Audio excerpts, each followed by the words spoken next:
दर्शकवृन्द नमस्कार। कार्यक्रम कमन टकमा यहाँलाई हार्दिक स्वागत छ। म विमल थापा। कार्यक्रम कमन टकमा समसामयिक विषयवस्तुमा केन्द्रित रहेर हामी संवादमा जोडिँदै आएका छौँ र आजको श्रृङ्खलामा भने हामी कानुनी विषयवस्तुमा हामी जोडिएर छलफल गर्दैछौँ। खास गरी पछिल्ला घटनाक्रमहरू त्यो राजनीतिक विषयवस्तुसँग पनि जोडिएका विषयवस्तु छन्, सामाजिक विषयवस्तुसँग पनि जोडिएका छन्, जनजीवनसँग सबै विषयमा जोडिएको विषयवस्तु छ। पछिल्ला घटनाक्रमहरूलाई हेर्दाखेरि त्यहाँ चाहिँ फेरि यो कानुनी पाटोमा चाहिँ फरक कोणबाट चाहिँ बुझ्ने र बुझाउने कोसिस पनि गरिएको जस्तो पनि देखिन्छ। आज हामी यो विषय खास कानुनी हिसाबले चाहिँ कस्तो विषयवस्तु हो, चाहे त्यो संविधानको कुरा गरौँ, चाहे त्यो संसदको कुरा गरौँ, राजनीतिक मुद्दाको कुरा गरौँ, यी धेरै विषयवस्तुहरू जोडिएका छन् पछिल्लो समयमा र त्यसमा बुझाइको चाहिँ अन्तर जस्तो देखिन्छ। आफ्नो ढङ्गले त्यसलाई व्याख्या र विश्लेषण गर्न खोजिएको जस्तो पनि देखिन्छ।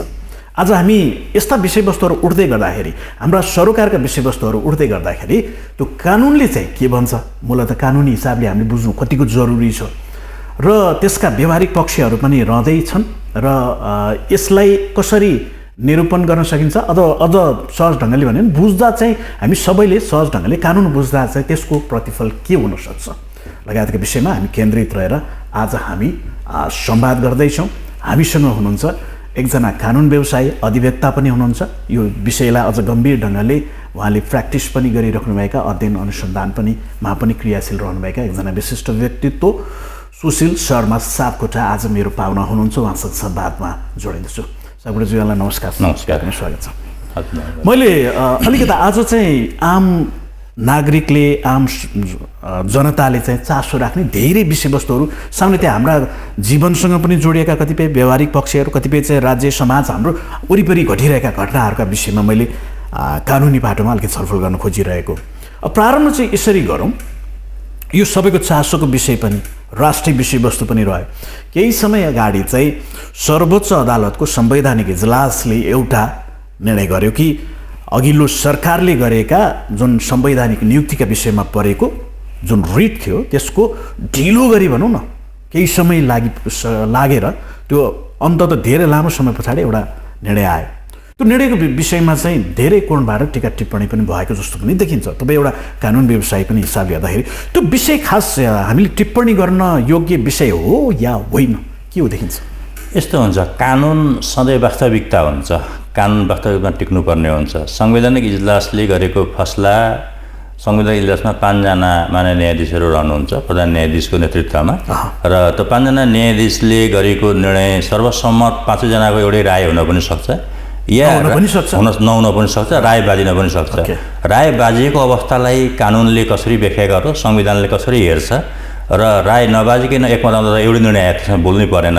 राय बाजियो, अब एकछिन 5 जना हुँदाखेरि 3 जना र 2 जनाको राय हुँदाखेरि 3 जनाको बहुमतीय अवस्था देखियो।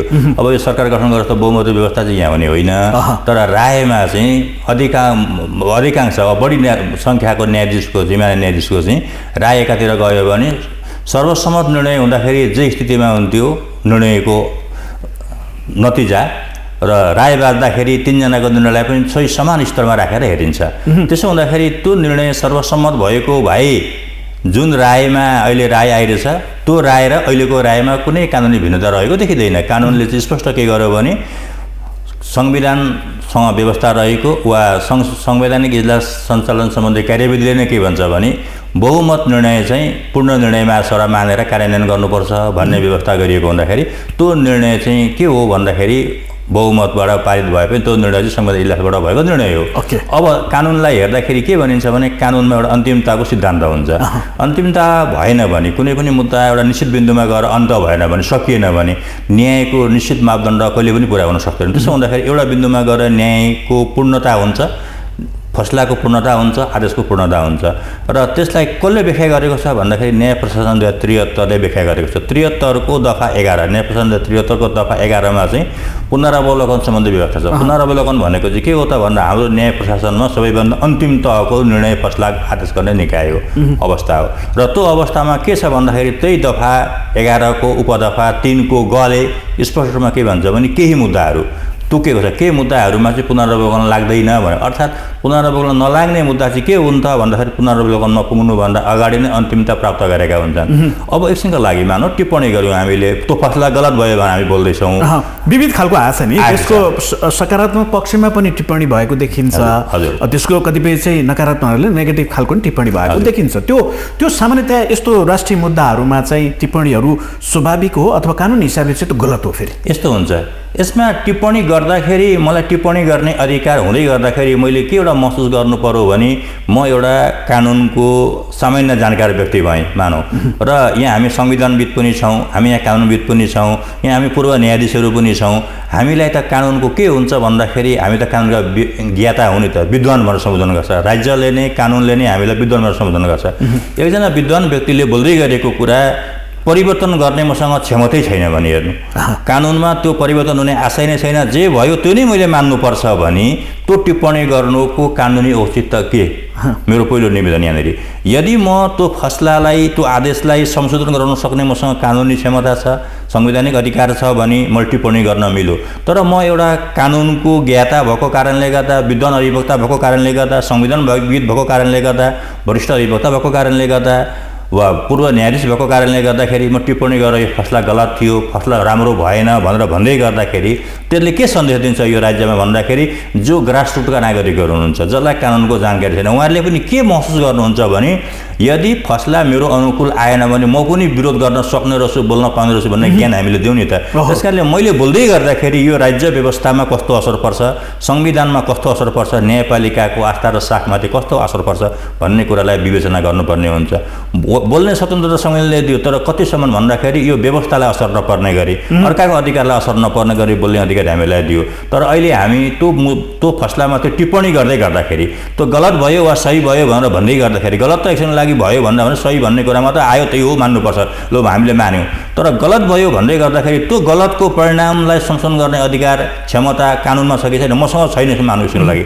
तर संविधानले गर्छ भने संविधानले पनि त्यो अन्तिम फैसलालाई फेरि पुनरावलोकन गर्ने अवस्था पनि छैन, त्यसलाई कार्यान्वयन हुन्छ भने त्यो गलत भएको महसुस गर्नेले के चाहिँ गर्नु पर्यो भने यो व्यवस्थामा त्यस्ता प्रकृतिका निर्णय भोलि फेरि नआउन् भन्नको लागि सुधारको लागि प्रक्रिया गर्नु पर्यो। न्यायपालिकाको सुधार हुन्छ कि कानुनको सुधार हुन्छ कि संविधानको सुधार हुन्छ त्योतिर लाग्नु पर्यो। तर कुनै पनि फैसला र आदेश जब अन्तिम हुन्छ, अन्तिम चरणमा पुग्छ, त्यसलाई हामीले आलोचना गर्नु भनेको म चाहे जसुकै विध हौँ, मसँग संविधानभन्दा माथि म होइन र संविधानलाई व्याख्या गर्ने अधिकार मसँग छैन।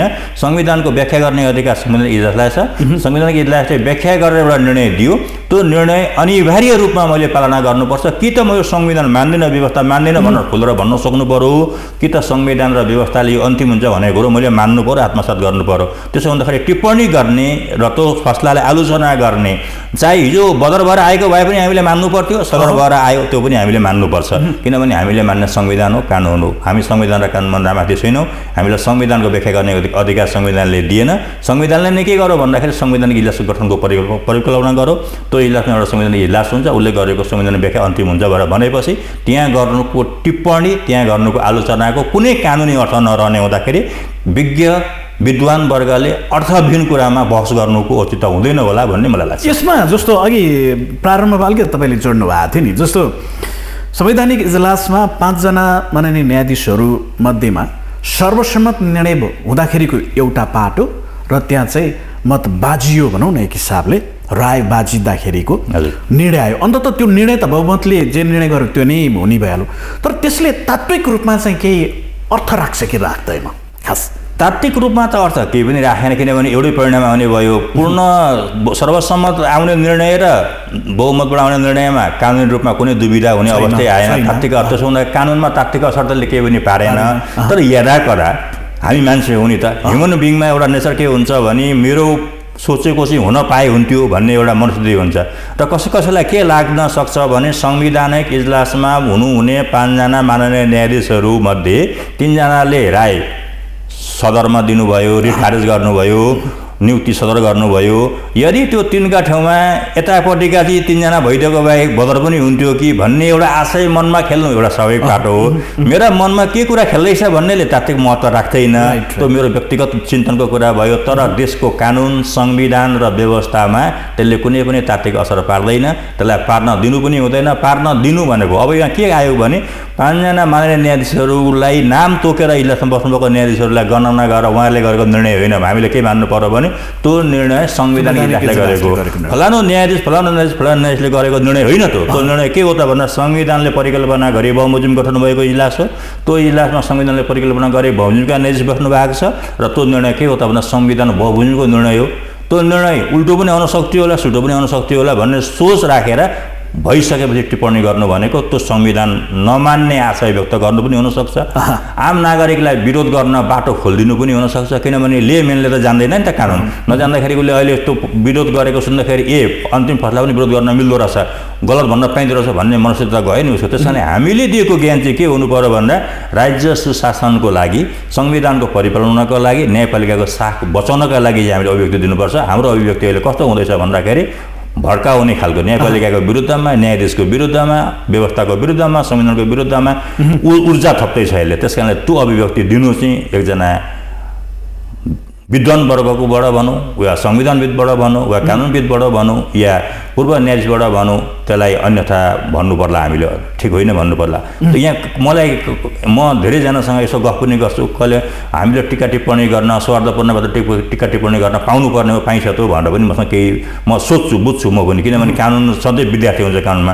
त्यस कारणले म पूर्व न्यायाधीश हो या बालवाला न्यायाधीश हुन् वा कानुनविद हुन् वा संविधानविद हुन् वा साथीभाइहरूसँग पनि म सोध्छु यो के हो, यस्तो त हुनु थिएन होला भन्दाखेरि उहाँहरूको एउटा टिप्पणी के आउँछ भने होइन सौहार्दपूर्ण भावनामा राम्रो टिप्पणी गर्न पाइन्छ नि भनेर। टिप्पणी गर्न पाइन्छ भने त त्यो टिप्पणी गरेको कुरालाई संशोधन गर्ने अवस्था पनि त रहनु पर्ला नि त। मैले टिप्पणी गर्दै गर्दाखेरि सपनामा देखेका कुरालाई वास्तव हुँदैन, त्यसमा टिप्पणी गरेको कुरा के हो, सपना सर हो र वास्तविकता चाहिँ कानुनले खोज्छ र हामी वास्तविकतामा त्यो रूपान्तरण गर्न सक्ने क्षमतासम्म टिप्पणी गरौँ, छैन भने न्यायपालिकालाई आघात नपुर्याउँ भन्ने चाहिँ मेरो निवेदन हो। हजुर, यसमा अब हामी धेरै त्यसको टिप्पणी नगरौँ, त्यसमा छलफल अलिकति क्ल्यारिटीको मात्रै मैले कुरा गर्न खोजिरहेको। अब जस्तो जुन ढङ्गले चाहिँ संवैधानिक नियोगहरूमा, आयोगहरूमा चाहिँ जसरी पदाधिकारीहरू नियुक्त भयो, त्यो नियुक्तिको विरुद्धमा जुन रिट पर्यो त्यसको एउटा लामो समय पछाडि चाहिँ झन्डै 4 वर्ष लाग्यो होइन त्यो यो निर्णयमा आउनलाई।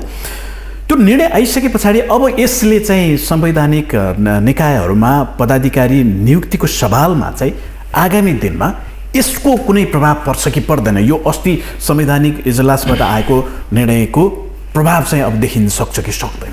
यस्तो हुन्छ, हिजोको रिट निवेदन के विषयमा परेको थियो भन्दा नियुक्ति भएका कर्मचारीहरूको योग्यताका विषयमा परेको होइन, कार्यक्षमताको विषयमा पनि परेको होइन।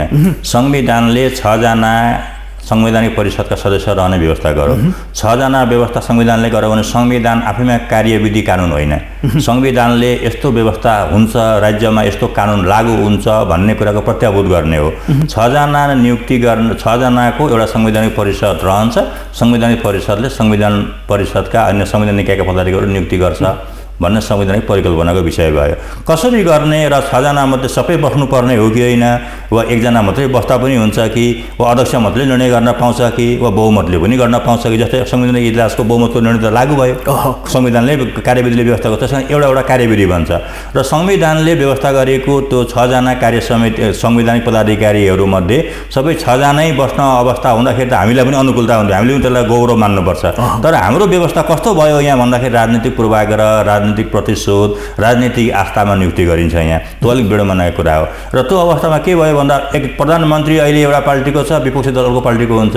विपक्षी दलको नेतालाई बोलाउँदाखेरि संविधान परिषदमा ऊ नआउने, अब सभामुख अर्को दलको पर्यो भने बोलाउँदा नआउने, राष्ट्रिय सभाको अध्यक्ष अर्को पर्यो भने बोलाउँदा नआउने। अब नआउने हो भने संवैधानिक पद रिक्त भएर बसिरहेका हुन्छन्। कहिलेसम्म अनन्तकालसम्म रिक्त हुने हो त? सधैँभरि कि यहाँ एउटै दलको सत्ता मात्रै शासन व्यवस्था हुनु पर्यो, एउटै दलको संवैधानिक संसदको अध्यक्ष, राष्ट्रिय सभा र प्रतिनिधि सभाको अध्यक्ष र सभापति एउटै दलको हुनु पर्यो? प्रधानमन्त्री एउटै दलको हुनु पर्यो, विपक्षी दलको नेता हुनु भएन, अनि सौहार्दपूर्णबाट नियुक्ति हुन्छ। अन्यथा त यहाँ अडचन आइरहे। त्यस कारण त्यो अडचनलाई निराकरण गर्न एउटा अध्यादेश ल्याइयो। अध्यादेशमा के भनेर ल्याइयो भन्दाखेरि संवैधानिक परिषदका 6 जना सदस्यमध्ये प्रधानमन्त्री सहित 3 जना भयो भने 6 जनामा त आधी त 3 जना भयो, बहुमत हुँदाखेरि 4 जना हुन्थ्यो। अब 3 जना भयो भने चाहिँ नियुक्ति गर्न मिल्छ भनेर अध्यादेश ल्याइयो। र त्यो अध्यादेशलाई चाहिँ के भनियो भन्दाखेरि संविधानले 6 जनाको व्यवस्था गर्दा गर्दै 3 जनाले पनि नियुक्ति गर्न सक्ने गरी अध्यादेश ल्याएको हुँदा संविधानलाई चाहिँ अध्यादेशबाट संशोधन गर्न खोजियो भन्ने कुराको यहाँ आलोचना भएको, खण्डन भएको, व्यवस्था भएको र त्यो सदनमा रिट परेको हो।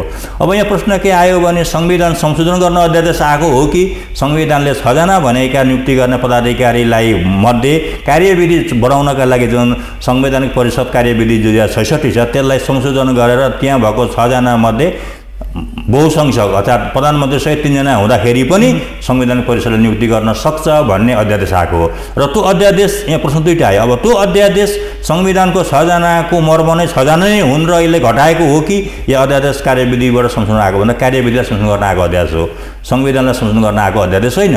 कार्यविधिलाई संशोधन गर्न आएको अध्यादेशले के भन्यो भन्दाखेरि चाहिँ 4 जना अर्थात् मैले भन्न खोजेको 4 जना त बहुमत भयो, 3 जना प्रधानमन्त्री सहित 2 जना जम्मा 3 जना हुँदाखेरि चाहिँ संवैधानिक परिषदले नियुक्ति गर्न सक्छ भन्ने अध्यादेश ल्याएर अध्यादेश संसदबाट नभएको बेलामा आएर राष्ट्रपति प्रमाणीकरण भएपछि त्यो कानुन सरह हुन्छ। र कानुन सरह भएको अध्यादेशले के गर्यो भन्दाखेरि 3 जनाको प्रधानमन्त्री सहित 3 जनाले चाहिँ नियुक्ति गर्न पाउने व्यवस्था पनि नियुक्ति गरियो। त्यो नियुक्ति बदल गरिपाउँ भन्ने रिट हो। अब त्यो रिटमा चाहिँ सर्वोच्चले के भन्यो फैसला गर्दाखेरि व्याख्या गर्दाखेरि त्यहाँभित्र के देखिन्छ भन्दाखेरि अध्यादेश ल्याउने अधिकार कार्यपालिकालाई छ। राष्ट्रपतिले कार्यपालिकाले ल्याएको अध्यादेश प्रमाण गरेपछि कानुन सरह लागू हुन्छ। 6 जना मध्ये 4 जना हुनुपर्छ वा 3 जना हुनुपर्छ भनेर संविधानले भनेन, कार्यविधिले भन्ने हो। कार्यविधिले भनेको 3 जना व्यक्तिले पनि नियुक्ति गर्न अध्यादेश मार्फत कानुन सरह प्रयोग गरेर ल्याएको हुँदाखेरि त्यो कानुनलाई चाहिँ अन्यथा भनेर हामीले व्याख्या गरिरहनु परेन, त्यस कारणले रिट सदर छ भन्ने मुख्य आशय त्यति हो। त्यतिमा सीमित रहेको देखिन्छ। त्यस कारणले 3 जनाको रायतिरपट्टि आएर रिट खारेज भयो। अब त्यो अवस्थाले आउँदा दिनमा के गर्यो त भन्दाखेरि असरको कुरा आयो। आउँदा दिनमा के गर्यो त भन्दाखेरि आउँदा दिनमा भरिसके अब यहाँ चाहिँ के भयो भन्दाखेरि आफ्नो राष्ट्रपतिको उत्तरदायी, जनताप्रतिको उत्तरदायिता नेतामा कति छ, प्रधानमन्त्रीमा कति छ, विपक्षमा कति छ भन्ने कुरा अब परीक्षण हुने अवस्था आयो। मैले प्रधानमन्त्रीको हैसियतमा आउँदा दिनमा म सहमत हुने 3 जना मान्छे बोलाएर नियुक्ति प्रक्रिया निरन्तर गर्दै जान्छु कि सबैजना 6 जनालाई यो अध्यादेश यो संवैधानिक इजलासको फैसला आए पनि म चाहिँ अहिले सुरुमा सबै 6 जना नै पदाधिकारीलाई संविधान सभाका सदस्यलाई बोलाएर सुरुमा निम्तो दिएर आमन्त्रणा गरेर बोलाएर मैले चाहिँ संविधान परिषदको बैठक डाकेर अनि त्यहाँबाट नियुक्ति गर्छु। आएनन् भने म 3 जनाबाट पनि गर्न प्रयत्न गर्छु कि सुरुमै 3 जनाबाट गर्छु। त्यो भनेको चाहिँ नैतिक प्रश्न हो। त्यो भनेको जवाबदेहिता हो। कानुनप्रति म जवाबदेही छु कि म मेरो स्वार्थमा नियुक्ति गर्दैछु भने म 3 जना हुँदै नियुक्ति गर्दिनँ नबोलाइकिन।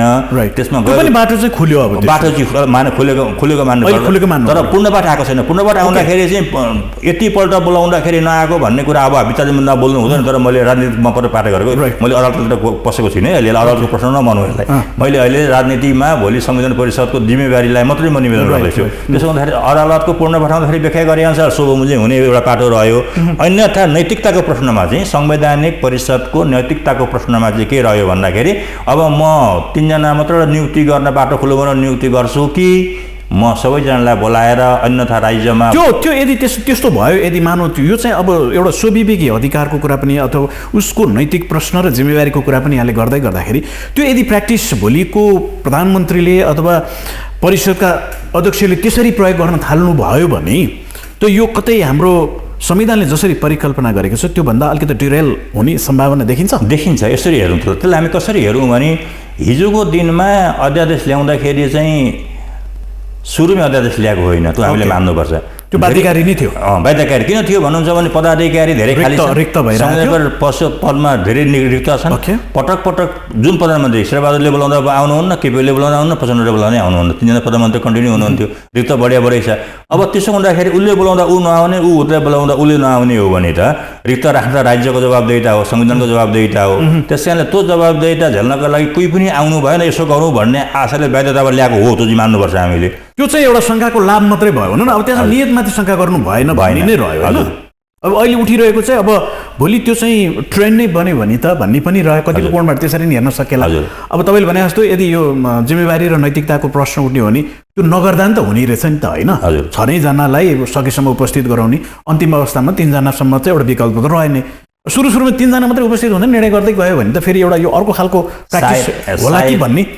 सायद त्यसो नहोला, हामीले त्यहाँ अनुमान नगरौँ। तर एउटा कुरा मैले चाहिँ के भन्न खोजेँ भने हामीले संवैधानिक परिषदको बैठक बस्नका लागि 6 जना सदस्य अनिवार्य चाहिन्छ भन्ने संविधानले नभनेको पाटो ल्याएको थाती राख्छौँ। तर 6 जना मध्ये म सभामुख भएँ वा म राष्ट्रिय सभाको अध्यक्ष भएँ वा म प्रतिपक्ष दलको नेता भएँ भने पनि संवैधानिक परिषदको बैठक डाक्ने चाहिँ बोलाउने चाहिँ प्रधान अध्यक्षले हो भन्ने प्रावधान भए तापनि ढिलो भयो डाकौँ भनेर म पनि सक्छु होला नि त। डाक्न बोलाउने अधिकार मसँग छैन, तर प्रधानमन्त्रीलाई गएर रिक्त पद यति भए बोलाउनुपर्छ भन्ने जिम्मेवारी त मेरो पनि होला नि त। म विपक्षी दलको नेतामा पनि त जिम्मेवारी होला, किनभने राज्यपति जिम्मेवारी त म पनि हुनु पर्यो नि त। छाया प्रधानमन्त्री हो नि विपक्षी दलको नेता भनेको। त्यस कारणले विपक्षी दलको नेताले त्यो भूमिका खेल्नु भएको छ कि छैन?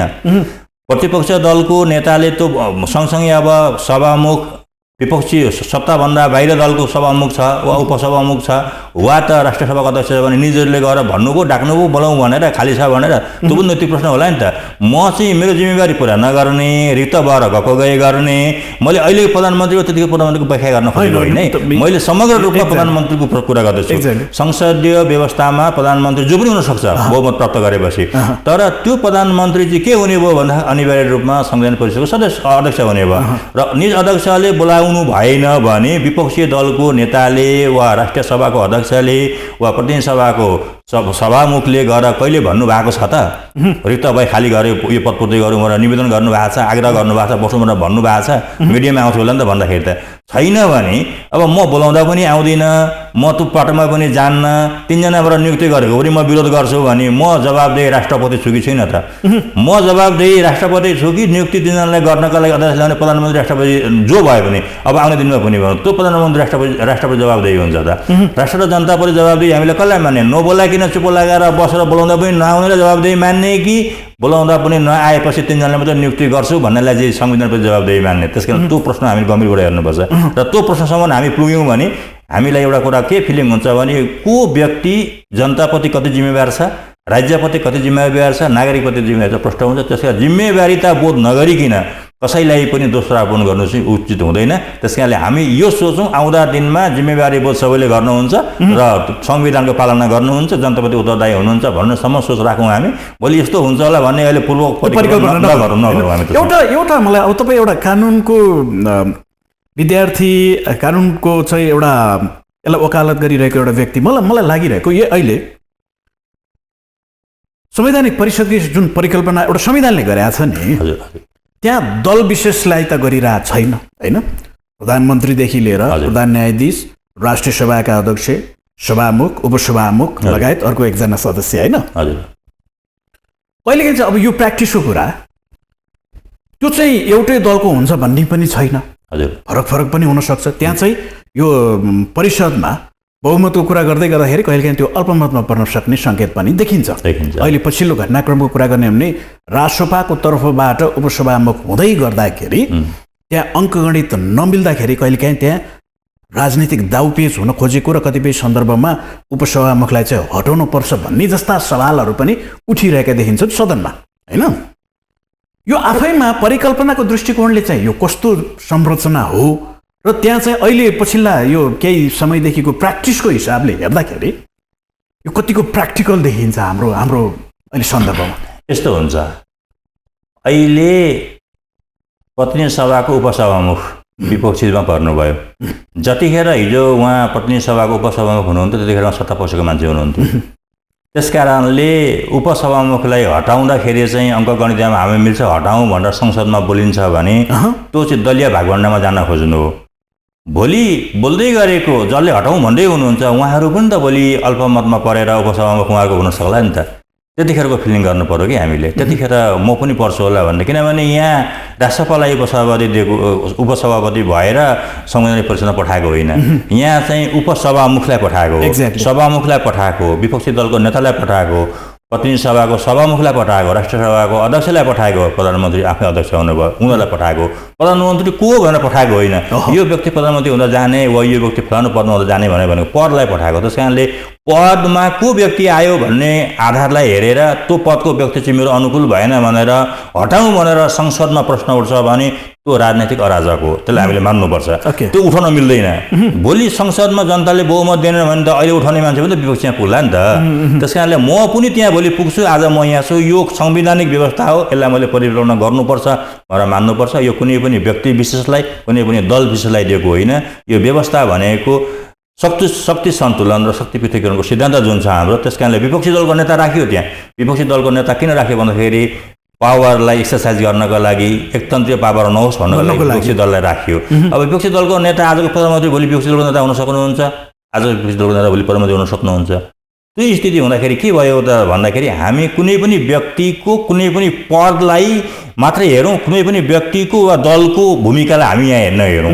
त्यो हेर्नु भनेको संविधानको उल्लङ्घन गर्नु, त्यो गर्न मिल्दैन। त्यति सजिलो चाहिँ होइन रहेछ है, जस्तो त्यो परिषदले निर्णय गर्न। अब अहिले यो अब हाम्रो सन्दर्भमा हामी जसरी चाहिँ प्र्याक्टिस गरिरहेछौँ, संसदीय प्रणाली जसरी प्र्याक्टिस गरिरहेछौँ, कुनै बेला बहुमत पनि हुने। अब अहिलेको सिनेरियो हेर्ने भने प्रमुख प्रतिपक्षी दलका नेता एकतिर, अब फेरि राष्ट्रिय सभाका अध्यक्ष पनि हुनुहुन्छ विपक्षीमै, अब उपसभामुख पनि विपक्षीमै, सरकारको संशय त्यो कारणले नै उहाँले अब यसो हेर्दाखेरि चाहिँ उपसभामुखलाई अलिकति त्यहाँ केही तलमाथि गर्नु पायो भने चाहिँ हाम्रो पक्षमा पोल्टामा आउँछ भन्ने अहिलेको सरकारको एक सरू बुझाइ नै हो। त्यो भएर यो बहसलाई कुनै न कुनै ढङ्गले चाहे त्यो महाअभियोगको प्रस्ताव होस् अथवा विभिन्न खालका प्रस्तावहरू ल्याउन खोजेको जस्तो पनि देखिन्छ। यो अब राजनीतिक कोणबाट हेर्दाखेरि चाहिँ त्यो भनेको तपाईँले भनिराख्नु भएको छ त्यो चाहिँ त्यो गलत प्र्याक्टिस हो यदि गर्न कसैले खोज्यो भने भन्ने तपाईँलाई लाग्छ? हजुर, त्यो गलत प्र्याक्टिस हो। ओके, अब मैले यो विषयलाई अलिकति छोडेर खास गरी अहिले हामीले हाम्रो संविधानले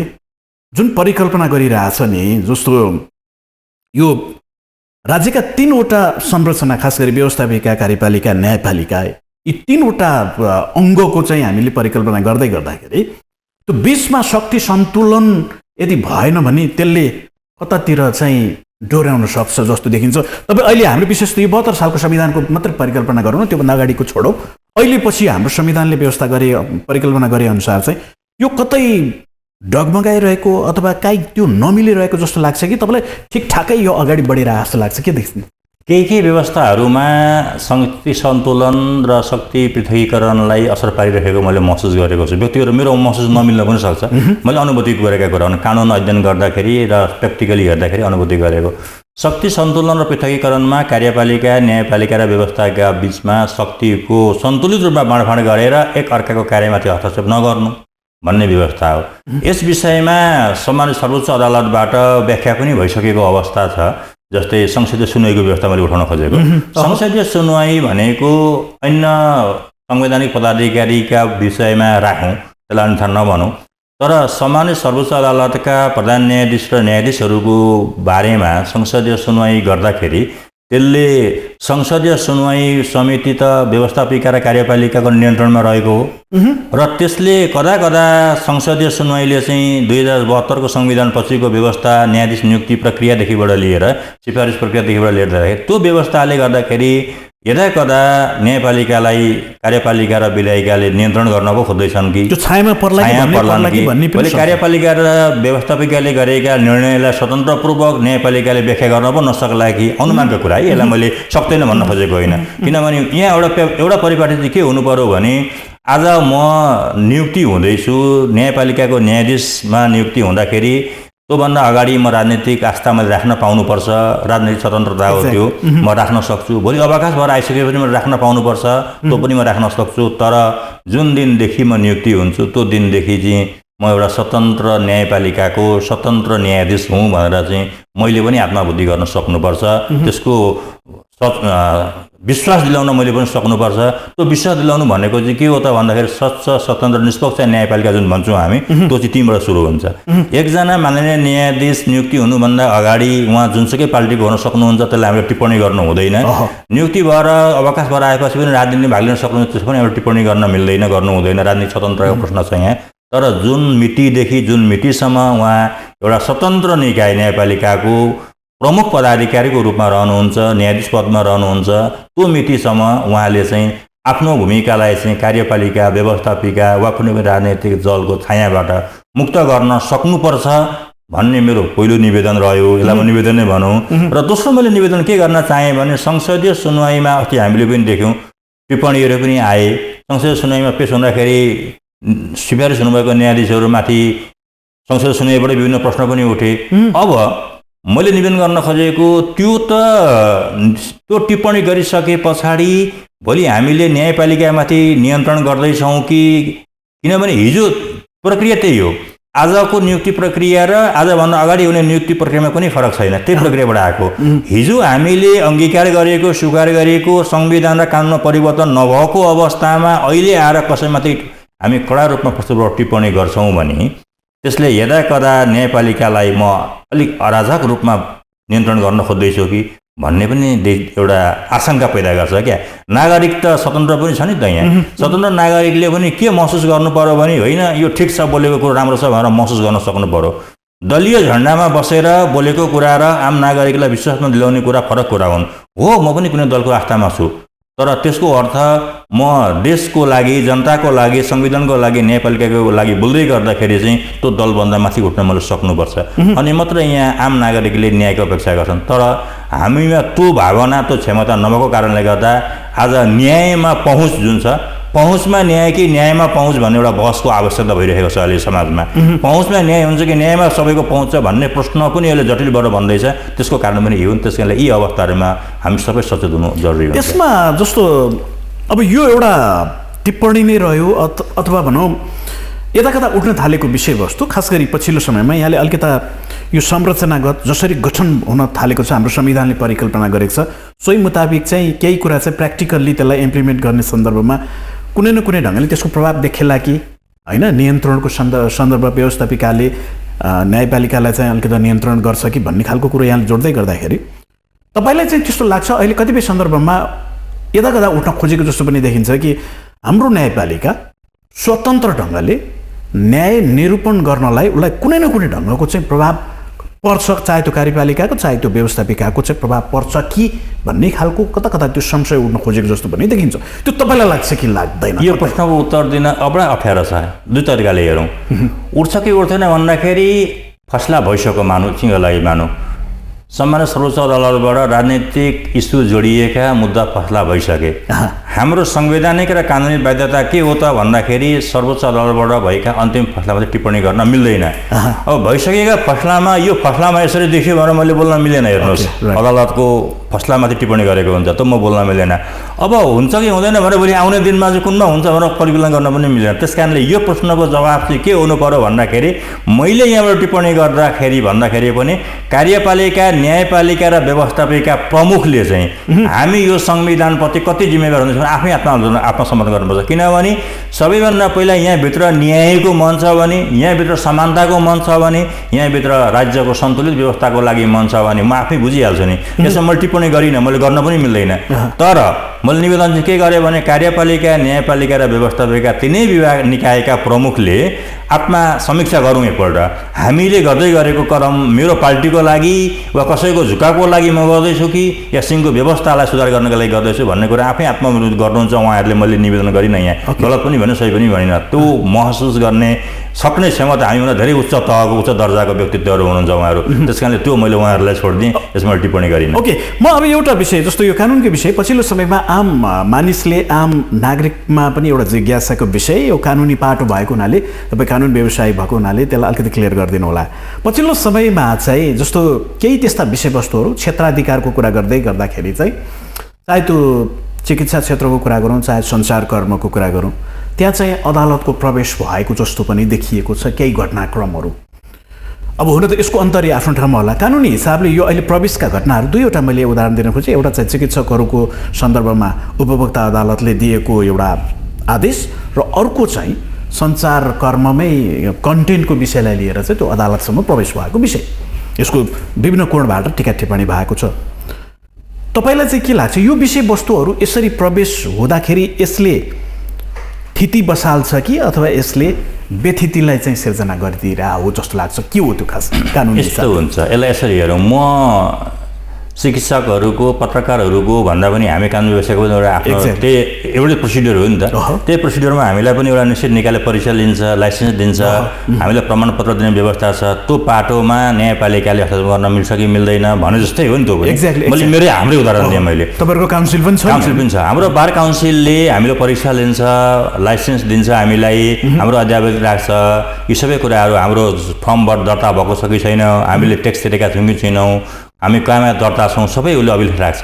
त्यो अभिलेख राख्दै गर्दाखेरि मैले एउटा कुरो के भन्नु पर्यो भने मैले रितपूर्वक दर्ता गरेर लाइसेन्स लिएको छु भने त्यो मेरो काउन्सिलको प्रश्न भयो। तर मैले त्यो लाइसेन्स चाहिँ काउन्सिलबाट दर्ता नगरिकन, प्रक्रिया नपुर्याइकन झलसाजपूर्ण तरिकाले कृत्य कागज बनाएर मैले तयार गरेको छु वा मेरो कानुनले त्यो निकायलाई दिएको, काउन्सिललाई दिएको अधिकार क्षेत्रभन्दा बाहिरको काम म गर्दैछु भने त्यहाँ अदालतको क्षेत्रदेखि आकर्षित हुन्छ। त्यस कारणले मैले कुन विषयमा गरेर मैले लाइसेन्सको दुरुपयोग गरेँ, उपभोक्ताको अधिकारमाथि हस्तक्षेप गर्दैछु, म कानुन व्यवसायको हैसियतले तपाईँलाई म 5 लाख रुपियाँ दिनु मुद्दा मिलाइदिन्छु भनेर भन्दैछु भने त्यो त मलाई अधिकार दिएको हो नि लाइसेन्स दिँदाखेरि। त्यस कारणले त्यो मुद्दाले त्यो मुद्दा त अदालतले हेर्ने हो। त्यहाँ त जालसाजीमा कुरा आयो, त्यहाँ त कृत्यको कुरा आयो, भ्रष्टाचारको कुरा आयो। त्यस कारणले यी प्रश्नहरू कुन विषयसँग जोडिएका छन्, कहाँसम्मको क्षेत्राधिकार काउन्सिलले दिएको, तोसम्म चाहिँ काउन्सिलले सम्बन्धित निकायको काउन्सिलले हेर्न पाउनुपर्छ। चाहे मेडिकल काउन्सिलले होस्, चाहे पत्रकार महासङ्घले होस् या त बार काउन्सिलले होस्, हेर्न पाउनुपर्छ। तर त्यो काउन्सिललाई दिएको अधिकार क्षेत्रभन्दा बाहिरको काम त्यो काउन्सिलमा आबद्ध भएको कुनै पनि व्यक्तिले गर्दैछ भने मेरो कुरा चाहिँ काउन्सिलले हेर्नु पर्थ्यो। किन अदालतले हेरौँ, किन मलाई परोडी लाग्यो, किन मुद्दा लाग्यो भन्न मिल्दैन। किनभने संविधानवादमा छौँ हामी कानुनी सर्वोच्चतामा छौँ। कानुनी सर्वोच्चतामा जति अधिकार जुन निकायलाई दिएको हुन्छ त्योभन्दा बाहिर गएर काम गर्यो भने अटोमेटिकली त्यहाँ न्यायपालिका आकर्षित हुन्छ। जस्तै उदाहरण मैले भने सैनिक अदालत छ नि, सैनिक अदालतका सैनिकभित्रका मुद्दा सैनिक अदालतले हेर्छ, तर त्यहाँ केही मुद्दाहरूलाई कटअप गरेर त्यो मुद्दा सोझै न्यायपालिकामा हेर्ने अवस्था पनि दिएको छ। र सैनिक अदालतले हेरेका मुद्दामा रिट आकर्षित हुन्छ न्यायपालिकामा, साधारण न्यायपालिकामा।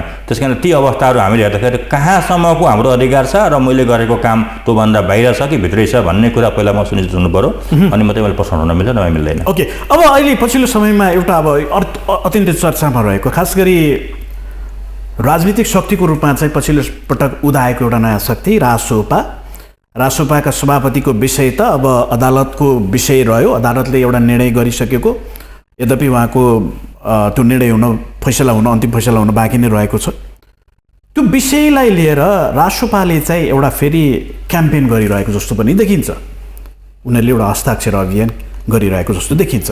अब यसलाई बुझ्दाखेरि फरक समूहले फरक व्यक्तिहरूले फरक ढङ्गले बुझेको जस्तो पनि देखिन्छ। कतिपयले चाहिँ न्यायालयको निर्णयको विरुद्धमा पो यो क्याम्पेन भइरहेछ कि भन्ने पनि देखिरहेको छ। यदि त्यो हो भने कानुनले के भन्छ, यदि त्यो होइन भने उहाँहरू जानु पर्थ्यो चाहिँ कसरी? खास यसरी हेरौँ, रवि लामिछाने विरुद्धको मुद्दामा निजलाई जिल्ला अदालतले धरोडी माग्यो, उच्च अदालतले थुनामा पठायो, सर्वोच्च अदालतमा थुनामा पठाएको आदेश विरुद्धमा दुईटा आए, एउटा बन्दीमा आइयो र एउटा त्यो विरुद्धको आदेश बदल गरेको भन्ने पनि दुईटा आए। यहाँनिर प्रश्न के हुन्छ भने बन्दीको प्रश्न उठ्दै गर्दाखेरि मैले अब संविधानलाई सर्वोच्चबाट भएका व्याख्यालाई हेर्दाखेरि रितपूर्वक म्याद थपेर आदेश भएर कार्यान्वयन भएको निकायलाई बन्दी भन्न मिल्दैन भन्ने सर्वोच्चले व्याख्या गरेको छ। त्यस कारणले त्यहाँ बन्दी नहालेको भए र विरुद्धको आदेश मात्रै हालिदिएको भए, हुन त मभन्दा धेरै विद्वानहरूले त्यहाँ मुद्दामा बहस प्रयोग गर्नुभएको छ, निवेदन लेख्नु भएको छ, त्यसमा मैले अन्त भन्न मिल्दैन। मेरो मात्रै बरु विचार गर्दैछु। यदि रितपूर्वक थुनुवा भएको, रितपूर्वक जिल्लाले आदेश गरेको, रितपूर्वक उच्चले आदेश गरेको र त्यो आदेश सुपर बदल गर्न हामी जाँदै गर्दाखेरि सँगै त्यहाँ पनि बन्दी लिएर जाँदाखेरि के को बन्दी त? कानुनले म्याद थपेर आदेश न्यायाधीशले आदेश गरेर थुनेको पनि बन्दी हुन्छ कि हुँदैन भन्ने जटिल व्याख्याको प्रश्न एउटा थियो। धेरै लामो व्याख्या भयो, बन्दी खारेज भयो। अब बन्दी खारेज गर्दै गर्दाखेरि त्यही बन्दीमा थुनेको चाहिँ खारेज गरेर विरुद्धको आदेश बदल भएको मुद्दासँग जोडिएको एउटै स्टेपमा गयो, त्यो पाटो छोडिदिउँ। अब त्यो पाटोको लागि सर्वोच्चले पनि अन्तिम भएर राखेकोमा अब के हुन्छ भन्दाखेरि मुद्दा फैसला भइसके पछाडि निर्दोष साबित हुनु भने निक्लियो हुन्छ, दोषी हुनु भने कानुनमा पनि सजाय हुन्छ, त्यो पाटो रह्यो।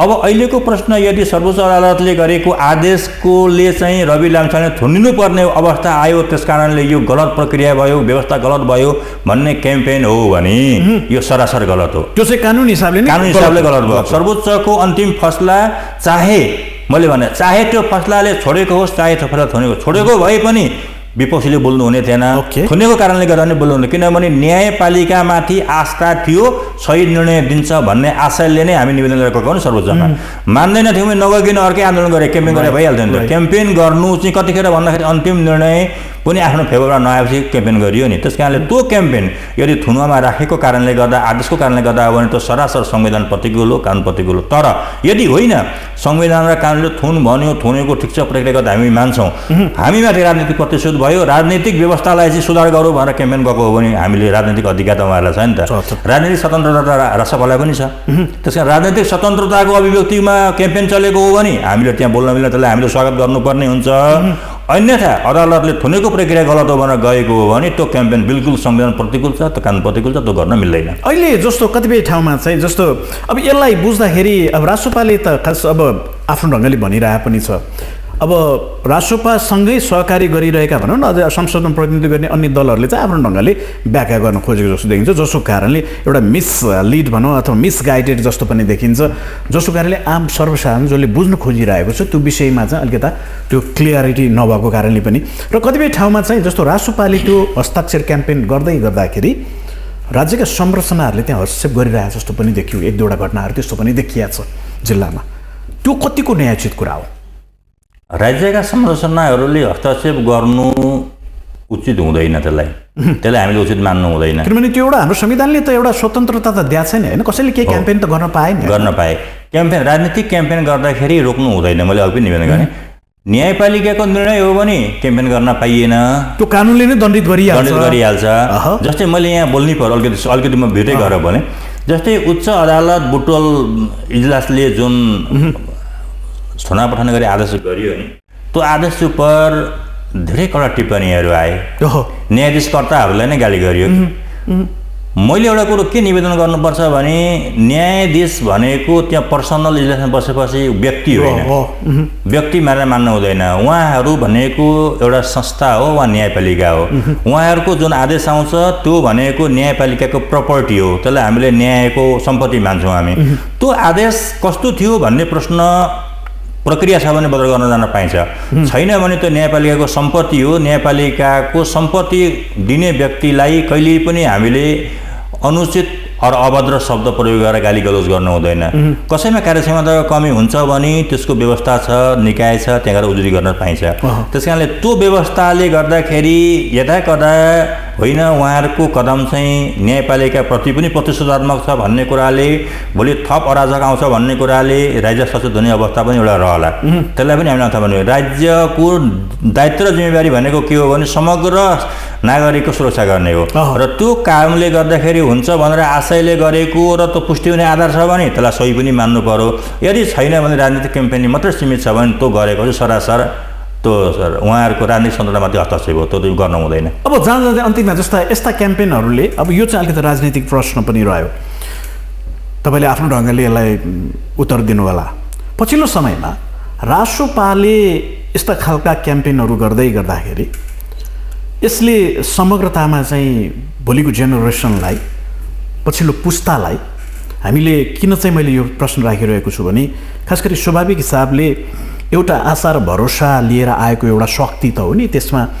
अधिकांश युथहरूको चाहिँ नेतृत्व अथवा त्यहाँ सहभागिता पनि देखिन्छ जसरी उहाँहरू एउटा विवादमा मुछिनु भएको छ उहाँहरूले खेलिरहेको भूमिका संसदमा होस् चाहे सडकमा होस् र चाहे त्यो अहिले क्याम्पेनमा पनि त्यो कतिको परिपक्व लाग्छ तपाईँलाई चाहिँ यस्तो हुन्छ राष्ट्रपाका नीति सिद्धान्त हेर्दाखेरि मलाई पनि राम्रो लाग्छ मैले भने म राष्ट्रपाको समर्थक हुँ कि होइन अरू दलको समर्थक आफ्नो पाटो तर उहाँहरूको नीति सिद्धान्त उहाँहरूको दलभित्र स्पष्ट रूपमा राज्य यो सामाजिक रूपान्तरणको लागि बोल्नुहुने व्यक्तित्वहरूको भूमिकालाई पनि म स्वागत गर्छु तर यहाँनिर हामीले एउटा परिपाटी के विकास गर्नु पर्यो भने हामी कसै विरुद्धमा भ्रष्टाचारको बारेमा बोल्दैछौँ कसैले गरेको कुनै भिजिट भिसा प्रकरणको बारेमा हामी संसदमा बोल्दैछौँ भनी हामीले एउटा कुरा के महसुस गर्नु पर्यो भने मैले खेलेको भूमिका म भित्र हिजो भएको थियो कि थिएन त त्यस कारणले पहिला मलाई रूपान्तरण गर्नु पर्यो